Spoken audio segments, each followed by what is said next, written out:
Big bash league में slow खेलने पर मेलबर्न रेनिगेट्स के कप्तान विल सदरलैंड ने मोहम्मद रिजवान को ग्राउंड से बाहर बुला लिया। हमारी जो परफॉर्मेंस है बिग बैश में वो तो बहुत शर्मिंदा करा रही है यार। एम्बैरेसमेंट नहीं है तो भाई ये मेरे क्या है, ये एम्बैरेसमेंट ही है और ये आपके सामने आपको नजर आ रही है। बड़े अफसोस के साथ कहना पड़ रहा है, लेकिन इससे हमारे पूरे पाकिस्तान की बेइज्जती हो रही है। और मैं आपको जन्म बात बताऊं, पीसीबी ने बिल्कुल सही किया रिजवान को टीम से निकाला हुआ है। रिजवान को यहाँ पर अपने कॉन्ट्रैक्ट को और दीगर चीजों को नहीं सोचना चाहिए। ऑनेस्टली स्पीकिंग यहाँ पे प्लेयर को मतलब यहाँ आपकी उसकी एक सेल्फ रिस्पेक्ट की बात है। सही बात कि ये कोई छोटी बात नहीं कि आप एक प्लेयर जो कि पाकिस्तान टीम का कप्तान रह चुका है और पाकिस्तान में जो PSL हमारी ब्रांड है हमारा, उसकी विनिंग टीम का कप्तान रहा है। अच्छा, पहला और आखिरी दोनों का टूर्नामेंट है ये। इनकी परफॉर्मेंस है ही नहीं यार, इतना वो क्वालिटी नहीं है यार। माफी के साथ एशिया में खेल जाए। ये बहुत बड़ी ज्यादती है और मैं सख्ती के साथ ये बात कर रहा हूं।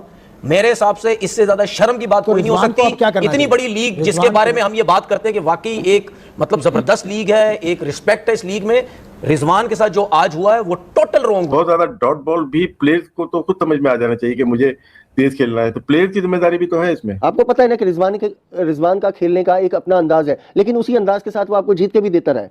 ठीक है ना, उसी अंदाज में तो नहीं कुछ कर पाया ना। बाबर क्या कर रहा है? ये कह रहे थे भाई रिजू सेवन तो भाई T20 का प्लेयर है, बुरा टाइम चल रहा है, मेरे केले का बुरा टाइम चल रहा है। मुझे बताओ तुम लोग, आज जब भाई बेइज्जती हो गई है BBL में, अब इनको अकल आएगी कि भाई ये T20 का प्लेयर नहीं है। ओवरसीज प्लेयर जब भी किसी लीग में खेलता है ना, जाके वो इस किस्म की फजूल चीजें एक्सपेक्ट नहीं करता कि उसके साथ होंगी।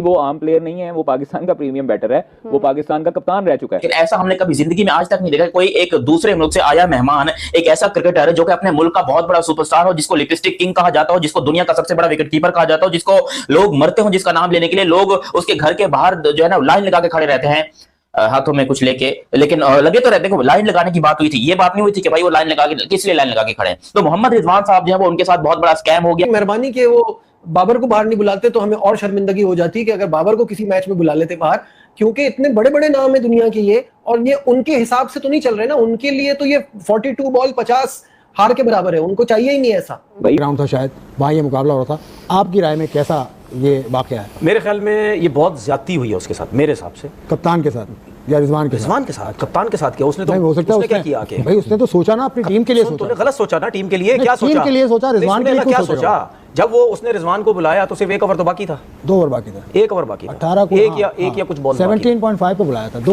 ओवर बाकी था। बिल्कुल। तो मेरे ख्याल में उस टाइम उसको बुलाना मेरे हिसाब से ज्यादती है।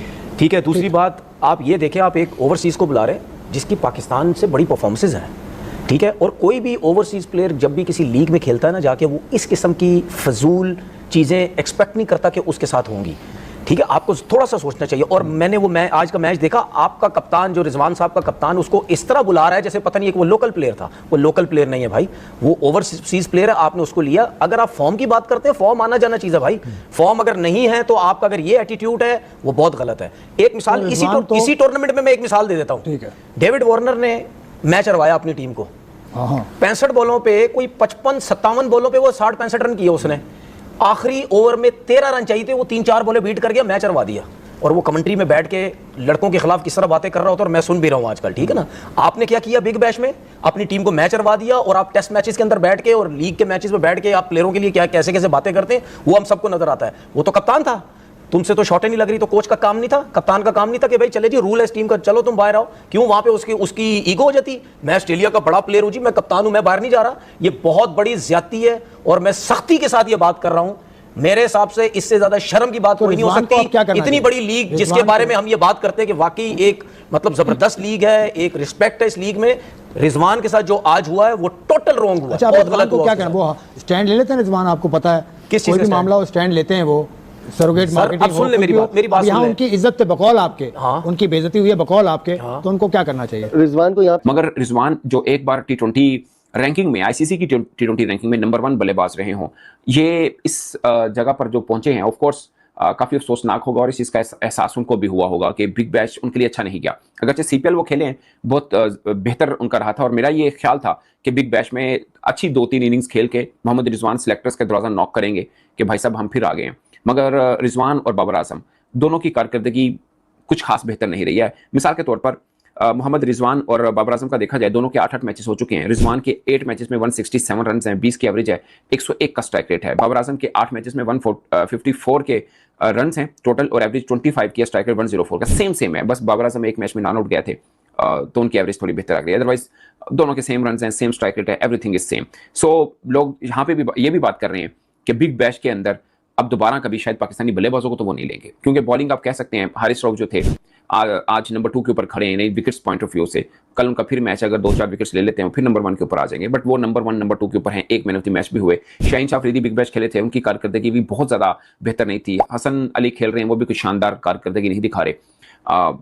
शादाब खान खेले हैं, उनकी भी ठीक था, मुनासिब कह सकते हैं उनकी कारकर्दगी थी, बट थोड़े मैच खेल के वो टीम के साथ ज्वाइन हो गए थे। अब दोबारा शायद वो बिग बैश ज्वाइन करेंगे। सो अब जमान खान भी ज्वाइन किए उन्होंने, 3 ओवर में 32 रन दिए थे उन्होंने, बट उनकी भी अभी ज़ाहिर मैचेस और होने तो पता चलेगा। बट पॉइंट इसके बिग बैश में कुल मिला के पाकिस्तानी खिलाड़ियों की कारकर्दगी एक क्वेश्चन मार्क जरूर है, एक हारिस रऊफ को निकाल के। पर अपने कॉन्ट्रैक्ट को और दीगर चीज़ों को नहीं सोचना चाहिए। ऑनेस्टली स्पीकिंग यहाँ पे प्लेयर को मतलब यहाँ आपकी एक उसकी एक सेल्फ रिस्पेक्ट की बात है। सही बात। कि ये कोई छोटी बात नहीं कि आप एक प्लेयर जो कि पाकिस्तान टीम का कप्तान रह चुका है और पाकिस्तान में जो PSL हमारी ब्रांड है हमारा, उसकी विनिंग टीम का कप्तान रहा है, ठीक है ना। मानी साहब आप छोड़ के आ जाना चाहिए टूर्नामेंट। मेरे हिसाब से तो उसको बिल्कुल कंटिन्यू बिल्कुल छोड़ के आ जाना चाहिए, बिल्कुल छोड़ के आ जाना चाहिए। लेकिन बात ये है कि मतलब क्यों इस तरह से खेलना ही क्यों? और अगर मालूम था कि हम ऑस्ट्रेलिया में जाके उस तरह से नहीं परफॉर्म कर पाएंगे तो फिर इसको अप्रूव करने की ही क्या जरूरत थी? देखें, बात यह है कि आप कोई भी player through out the match जो है एक ही अंदाज में नहीं खेल सकता। हम रिजवान की या बाबर की अक्सर हम बात करते हैं, जैसे स्ट्राइक रेट की बात करते हैं, तो आप ये भी देखें कि उनका, यानी आपको लगता है रिजवान की कोई गलती नहीं है? देखें, गलती एक अलग चीज है, उसको आप ये कर सकते हैं, अगले मैच में आप उसको बिठा दें, ठीक है ना। आप अगले मैच में बिठा दें, आप चांस नहीं दें। आपने एक प्लेयर को पिक किया है, आपके सामने उसका ट्रैक रिकॉर्ड है, आपके सामने उसका अंदाज, आपको पता है ना कि रिजवान का खेलने का एक अपना अंदाज है, लेकिन उसी अंदाज के साथ वो आपको जीत के भी देता रहा है, ठीक है ना। उसी अंदाज में तो नहीं कुछ कर पाया ना।